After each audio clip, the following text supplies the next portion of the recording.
Conservative new media viewers, JLin fans around the world, what's up? It's me, PFV Paul F. Villarreal, the NBA expert. We're here to discuss the Brooklyn Nets 122-118 loss tonight to the Houston Rockets in Houston, Texas. Rockets improved to 18-7. I believe that this was their 7th consecutive win in a row. Brooklyn falls to 6-17, including 1-10 on the road. What happened in this game? What happened is that Houston had fairly good control of this game going into the half. However, they could not put the Nets away. Every time Houston would kind of get out to 15-point lead or something, the Nets would come back, make it 10 points or 8 points.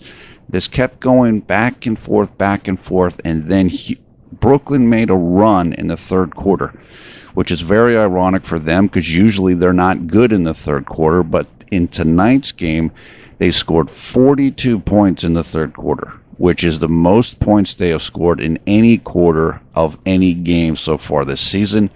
They hung right there. They took the lead late in this game, 116-113, I believe.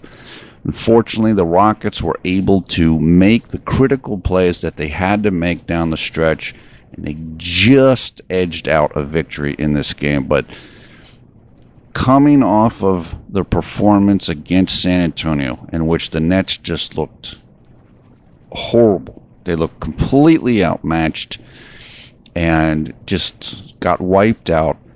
This was the total opposite of that.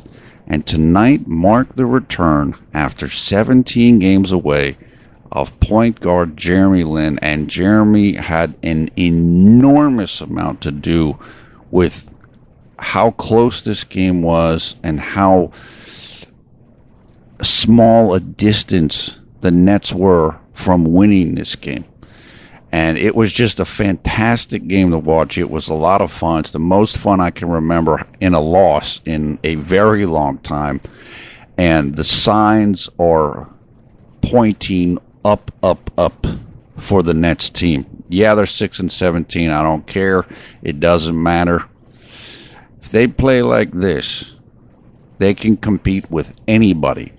This Rockets team, as I said earlier on Twitter tonight, beat the Golden State Warriors in Oakland, 2 weeks ago. This is a very good team. And they, of course, are coached by Jeremy's former mentor, Mike D'Antoni. Mike D'Antoni, Kenny Atkinson, and JLin were all together in that season in New York with Linsanity.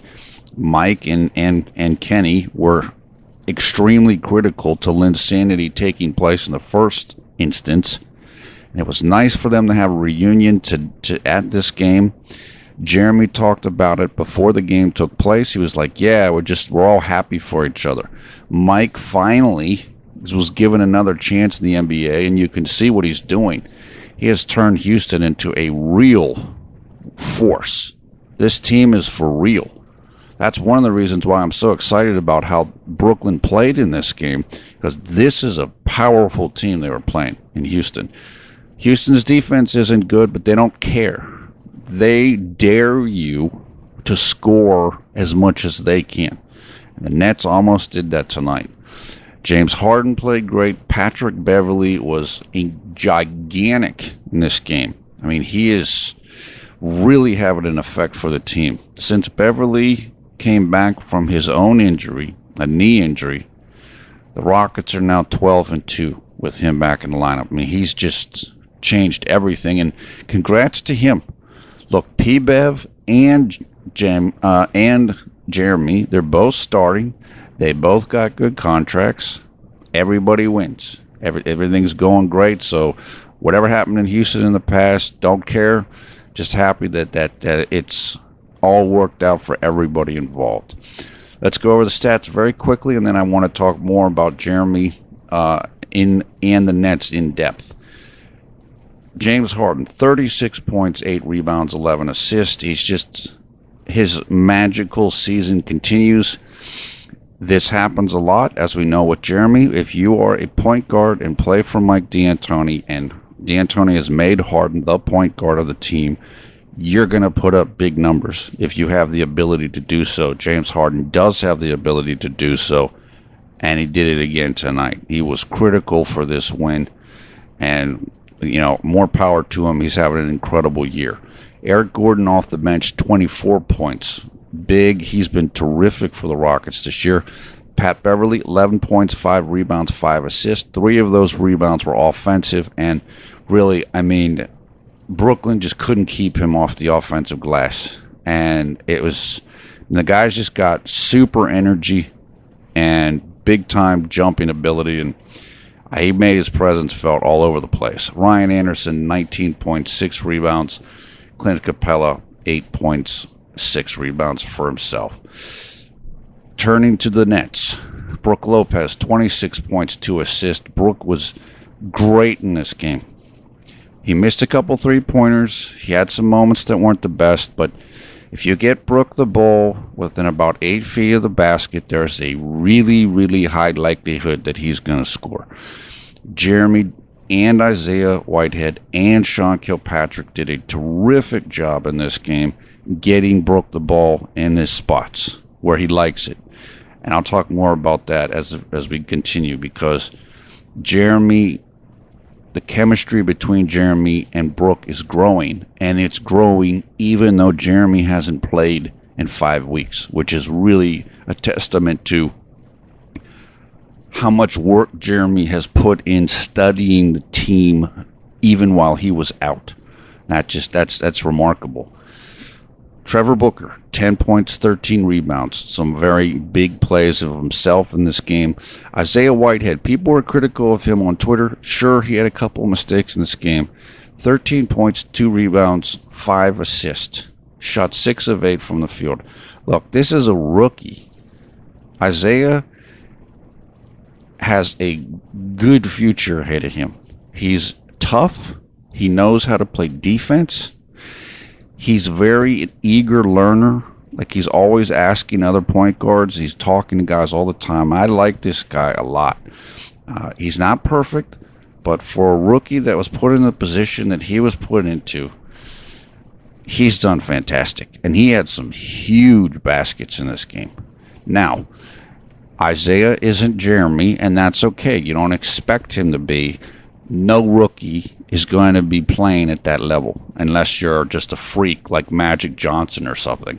Okay, but he had a very nice game tonight, and good job by him. Rondae Hollis-Jefferson off the bench, 11 points, 5 rebounds. Joe Harris, 9 points, 7 rebounds. Anthony Bennett, who was playing tonight, he was taking the role of Justin Hamilton, which is backup center.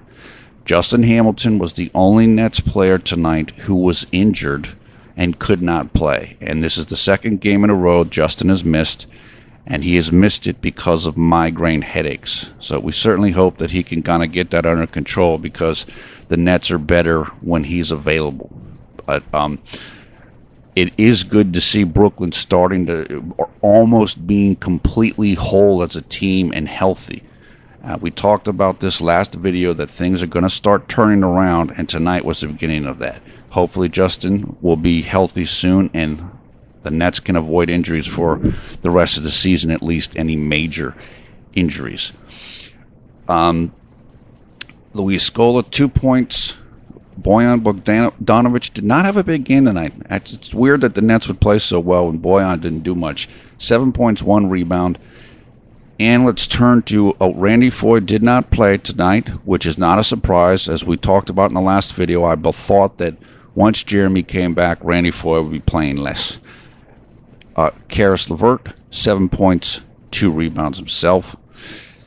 Jeremy Lin, 10 points, 3 rebounds, 7 assists, 1 steal, 1 block, 1 turnover. Plus minus was a plus 17, which was the best on the Nets. And I'm looking, and it was the best on either team. Essentially means that when Jeremy was on the floor, the Nets rolled. He and Brook had by far the best plus minus. Brook was a plus 14.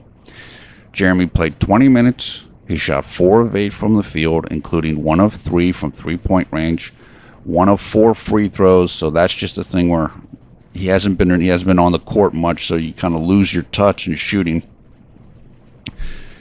Jeremy was in total command in this game. Now, he had a play late in this game where he went for a three-pointer and he missed it completely because of the defense by Nene, the center for the Rockets. Nene took a guess that Jeremy was going to pull up for a three-pointer. I think it was in transition. He guessed correctly, and it forced Jeremy to alter the shot. That was a tremendous play by Nene. I think if Jeremy gets a clean look, that shot's going down, and the Nets might have won this game on that shot. Jeremy, we've talked about this before, Jeremy is not an explosive jumper, which means he needs room, he needs space and distance to be able to get his shot off. As I've said this before, if you are an explosive jumper, somebody like Kobe before the Achilles injury, you can simply jump over everybody. Michael Jordan, you just elevate over everyone and you can shoot no matter who's guarding you. Jeremy isn't in that category, and a lot of players aren't in that category. And Nene is 6'11". He got his arms up, got way up on the shot, and Jeremy just basically was almost like a pass, and it ended up going to Joe Harris, who went straight up to try to follow it in, like straight up for like a layup or dunk. That was rejected. Houston got control of the ball, and the Nets were forced to foul, and that's essentially how this game ended down the stretch. Oh, actually, there was also another Nets turnover following that sequence, and that also kind of sealed things. What is so impressive about this game, from Jeremy's perspective, also let me say this first.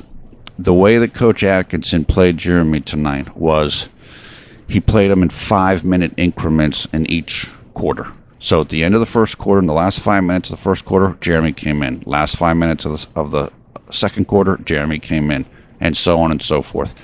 That was altered slightly. At the end of the third quarter, Jeremy played the last 5 minutes, and then he played about a minute at the start of the fourth quarter, and then he came in with about 5 minutes left at the end of the fourth quarter. The Nets were able to hang on and keep the deficit manageable until Jeremy came in at the end of the game. And that's exactly what they needed to do, and they did it, and it set up for Houston, or for the Brooklyn, to have a terrific chance to win this game. The reason why Jeremy was so great in this game, not to mention that he had 7 assists and 1 turnover, which is fantastic, he has clearly improved since he's been out. And there have been studies done in the past, I'm talking about scientific studies, where you can mentally improve your abilities in basketball without physical exertion. And what they did this on like free throw shooting. It's like you visualize making free throws and going through all the everything, and you can actually improve that way. Jeremy has improved his understanding of his teammates and where guys want the ball, and basically how to play with this group of guys. If you noticed while Jeremy was out, if you watched the games, or if you just got to saw some of the pictures from the games, Jeremy would sit on the sidelines on the bench, and he had a clipboard, and he would make notes about specific plays, certain groupings of players, and so forth. That's clearly worked for him. What I saw about Jeremy in this game is he was distributing the ball more. In other words, he was passing more than he was before the injury. He was passing it better than before the injury. In other words, he was getting the ball where guys wanted it, getting them in terrific positions to score. And it's like things are clicking for him from watching these guys play. Remember, because he didn't know any of these guys. He hadn't played with any of them. And just on observing them, you can see guys' tendencies. You can see what they like and what they need. And I think what Jeremy's really understanding now is how much Brook can help him. Get the ball to Brook in certain positions, and he'll score for you and score relatively easily. And what Jeremy now has that he didn't have before is there's more athletic talent on this team. Karis LeVert is playing now, who wasn't playing before. Spencer Dinwiddie is playing now. He wasn't on the team before. And so forth. Anthony Bennett is getting more playing time. One of the lineups that was used, I believe, late in the third quarter was maybe late in the fourth, too. I have to go over it again. It was JLin and Brook Lopez, and then the other three players were Karis LeVert at shooting guard, Rondae Hollis Jefferson at small forward, and Anthony Bennett at power forward. That puts your two most skilled players, Lin and Lopez, and it puts them with three excellent athletes. So you can play slow or you can play fast. If you team Jeremy Lin up with athletes, good things are going to happen, like they happen with the New York Knicks and Jeremy throwing alley-oops to Iman Shumpert and I can't remember the other guys right now. Landry Fields, and I can't remember the big man right now. I'm sorry, I just don't remember. Obviously Tyson Chandler, but I'm thinking about like one of the reserve big men that Jeremy's friends with, but I can't remember his name right now. So the team's improving. We talked about this last video. What also is happening is that Coach Atkinson is using more guys in the rotation. Let me see, 1, 2, 3, 4, 5, 6, 7. He played 12 men tonight. And this is what I told you in the last video. I told you that this was going to happen. And he can even make that 13 men when Justin Hamilton comes back. What that means is your players are going to stay fresh during the game. Nobody's going to get too tired because they're not playing very many minutes. And when they're on the court, they can go full out. They can run up and down and get transition baskets and play bang bang basketball. That's what Jeremy Lin does best. That's the style that he loves to play. So if you get guys around him who can play like that, he's going to look great. And so everything now is coming together for this team. Just get Justin Hamilton. Hopefully migraines are not fun to deal with. Hopefully he can overcome that relatively quickly. And please let this team stay healthy. Luis Scola only played 5 minutes. Randy Foye didn't play. Old guys are getting phased out. Young guys and athletes are getting phased in. This team is ready to make a move.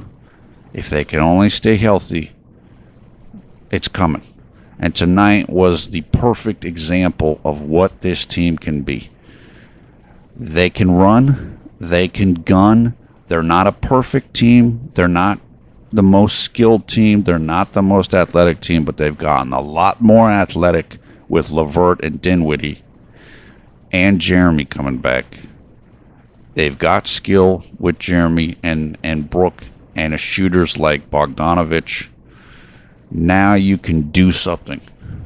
And look, I can tell you right now, I'm sure Houston thought this was going to be an easy game. But the one thing that the Nets can do, they like to play at pace. And they've got the players now, they've got the depth, and they've got the athletes to be able to do it. And I'm just extremely proud of this team. And I'm super proud of guys like Isaiah Whitehead. He played great in this game. And honestly, when he came in later, I thought he was going to, I thought it was, Jeremy came out and Isaiah came in and the Rockets started to pull away. I was like, oh no. And I wrote it on Twitter. And then Isaiah started hitting clutch shots against Patrick Beverley. So Isaiah's a fighter. He's got the warrior spirit. So even though he's a rookie, he's got the goods. So this was just a fantastic game to watch. If you're having any doubts about this team, find a copy of this game or replay or something and watch it, because you'll be hooked all over again. This is what we wanted to see. This is what we needed to see after the Spurs game, and it was even better than I thought it was going to be. Houston was favored by 14 points in this game. It was supposed to be a blowout, and the Nets were going to be basically roadkill. And it didn't happen like that at all. And look, Dinwiddie just got on the team. I mean, wait until he can get a little bit more integrated. I'm not saying he's a savior, but he's an athletic guy. And he's a 6'6" athlete who you can plug him in and play him some minutes. And that's what's happening. I love the way Joe Harris is playing. I've talked about Joe many times this season. It's going to start getting better now. And that can start coming up in the next game, which we will talk about in a second. Let me just say this. I'm going to keep this relatively short, although it's already gone 20 minutes.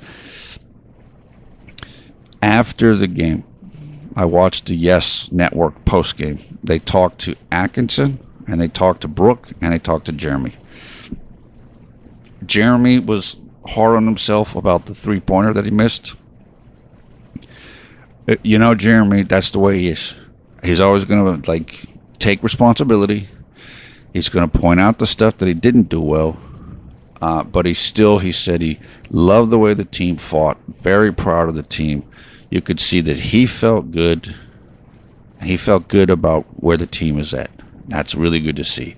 What Coach Atkinson said was, he was really surprised at how sharp Jeremy looked. There was no rust, and Jeremy distributed the ball.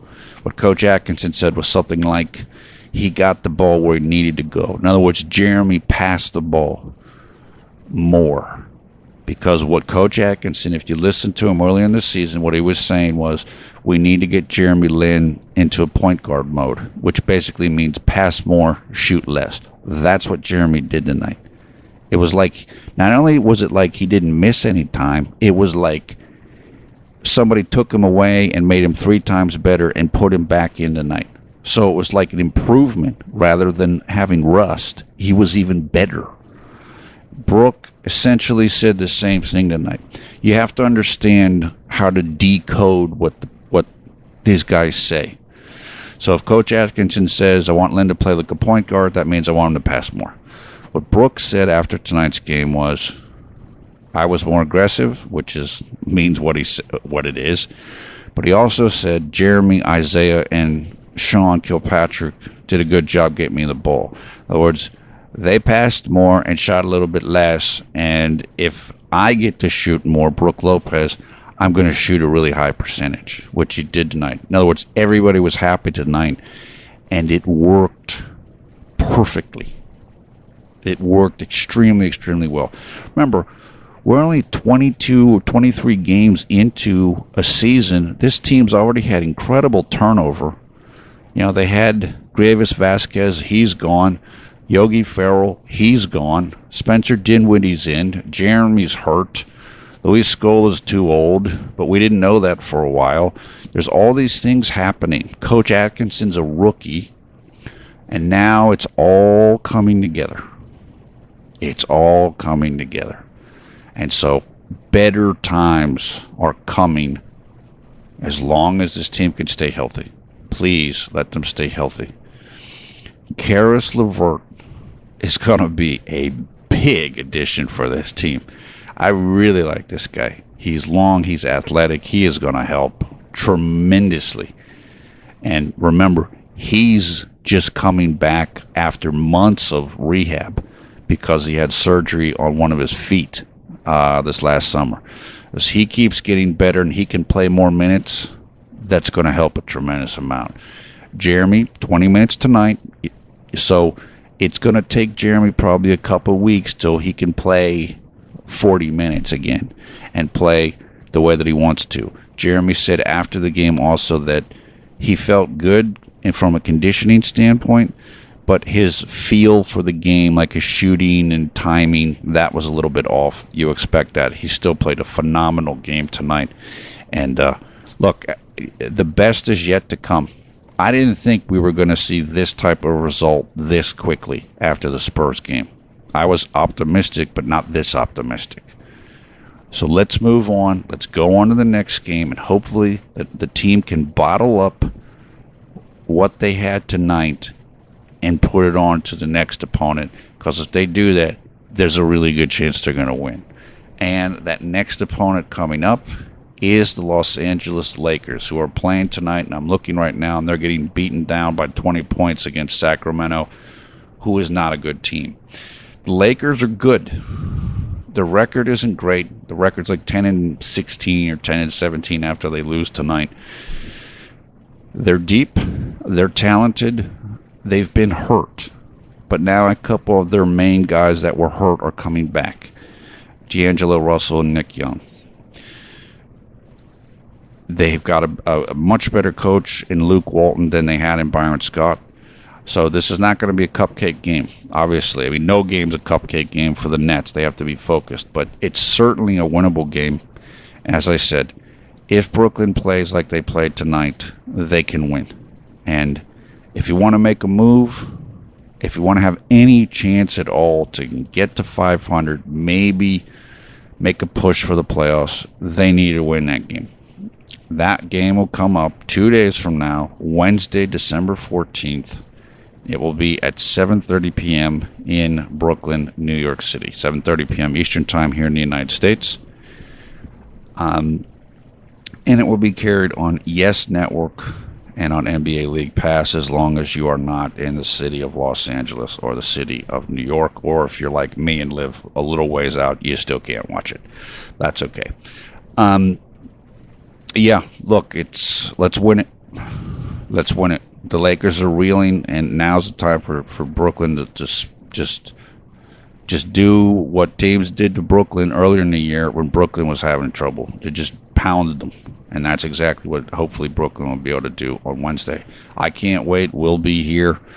As I said, I'm going to be making videos until, I don't know, the 20th or 22nd. Then I'm going to take time away for holidays, but then we'll come back and we're just going to go right through from there until the end of the season. And I'm extremely excited about what's going to happen for this team.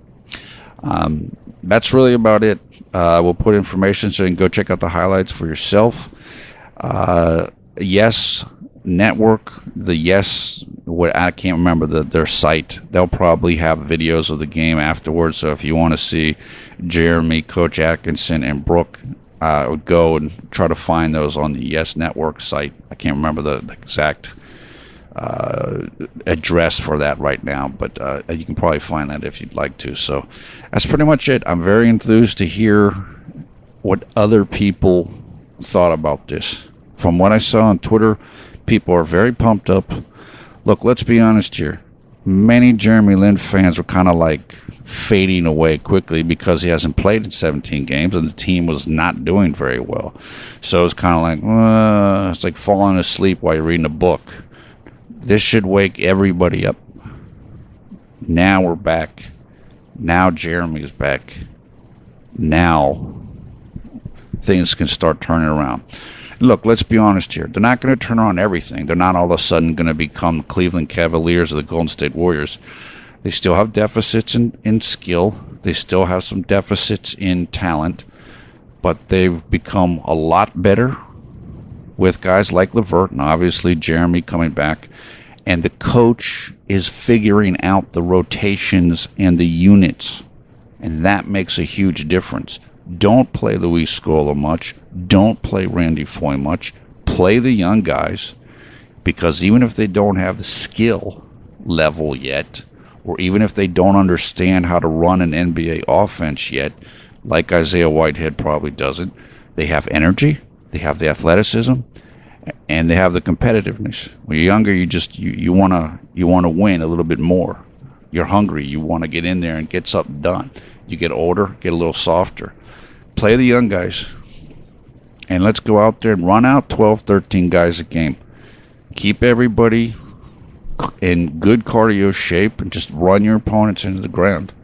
And that's a lot of what happened tonight. I think Houston was very surprised by the performance that Brooklyn put up tonight, and I would imagine most of the people around the NBA are pretty surprised about what happened tonight.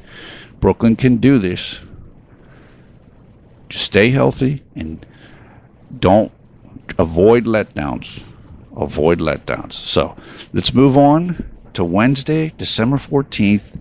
Brooklyn Nets against the Los Angeles Lakers, another one of Jeremy's former teams, just like, of course, Houston was. And this video has now gone 30 minutes, even though I told people on Twitter I was going to keep it short. But you get something this exciting. This was just so fun and so energizing. And JLin fans and Brooklyn Nets fans have been starving for this. And it's now we finally got like a 12-course meal or something. And that's why I'm so pumped up, and that's why you're excited as well. We will see you in just a couple of days.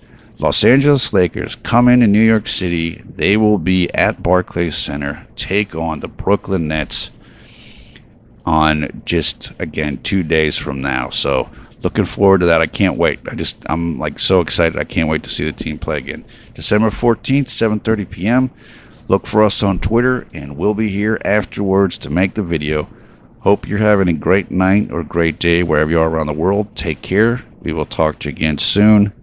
Hang in there and enjoy this one tonight, because